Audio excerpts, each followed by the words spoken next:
জামালপুরে চাঁদাবাজির অভিযোগে বিএনপির ৩ কর্মীকে আটক করেছে যৌথ বাহিনী। শুক্রবার রাতে সদর উপজেলার হাজীপুর বাজার থেকে তাদের আটক করা হয়।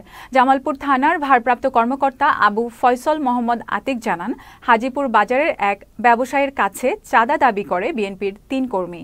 এ নিয়ে ওই ব্যবসায়ী অভিযোগ করলে যৌথ বাহিনী শুক্রবার রাতে অভিযান চালিয়ে তাদেরকে আটক করে। তারা ৩ জনই বিএনপি ও অঙ্গ সহযোগী সংগঠনের রাজনীতির সাথে জড়িত। তাদের বিরুদ্ধে মামলা দায়েরের প্রক্রিয়া চলছে। অর্ধরাত 8:30টার দিকে অত্র থানাধীন হাজীপুর বাজার থেকে চাঁদাবাজির অভিযোগে যৌথ বাহিনীর অভিযানে ফরমান, পলাশ, সিরাজুল ইসলাম নামে ৩ জন আসামিকে গ্রেপ্তার করে থানায় নিয়ে আসি। তাদের বিরুদ্ধে যথাযথ তদন্ত সাপেক্ষে আইনি প্রক্রিয়ার মাধ্যমে বিজ্ঞ আদালতে সুপোর্ট করা হবে।